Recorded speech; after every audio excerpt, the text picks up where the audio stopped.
Day 49, Zacchaeus and the Sycamore tree, from Luke 19 verse 4, which reads, "So he ran ahead and climbed a sycamore fig tree to see him, since Jesus was coming that way."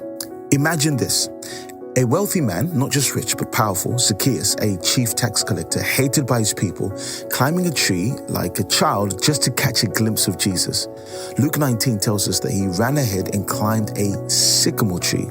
Now, that tree isn't just a random detail, it's a symbol packed with meaning. The sycamore tree in ancient Israel was low and sturdy, with broad branches, easy to climb, but also considered common. Nothing glamorous. Its fruit was simple, often associated with the poor. It wasn't prized like the olive or the cedar, but that's the tree Zacchaeus climbed. So here's this man who's used to status and luxury, pulling up his robes, running through the crowd and scrambling up a humble tree. That's not just determination, that's humility, that's hunger. And isn't that us too?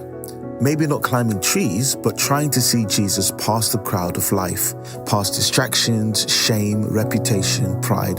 Zacchaeus didn't care who was watching. He just had to see him. And Jesus, seeing him, said, "Zacchaeus, come down. I'm coming to your house today." That day, salvation came to his house. His life was never the same. Interestingly, ancient farmers often had to pierce the fruit of the sycamore fig in order to ripen it.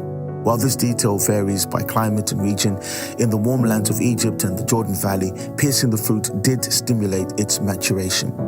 If applicable to the sycamores in Jericho, where Zacchaeus was, that makes this moment even more powerful. A man climbing a tree whose fruit must be pierced to reach its sweetness, mirroring how Zacchaeus himself is spiritually pierced by the presence of Christ. His transformation is immediate. He gives away half of his possessions and makes restitution, not out of guilt, but out of joy. Zacchaeus' story is a story of grace meeting us, not on the temple steps, but in a tree. A common tree, a tree that grows for the poor, a tree that yields its sweetness when pierced. So, 3 practical applications. Number 1, seek Jesus no matter how undignified it may feel. Zacchaeus didn't care how silly he looked. He just wanted to see Jesus. Are we willing to set aside pride, reputation, or fear to pursue him? Number 2, don't despise small or humble places. The sycamore was not majestic, but it was becoming the meeting place between heaven and earth for one man. Sometimes the ordinary moments in your life are where Christ wants to meet you. And lastly, number 3, let Christ do the piercing work of transformation. Like the fruit that ripens through piercing, our hearts are sometimes softened through conviction, surrender, or even discomfort. Don't resist his work. His wounds heal, and he matures us through grace. Zacchaeus' climb up the sycamore tree wasn't just practical necessity, it was deeply symbolic.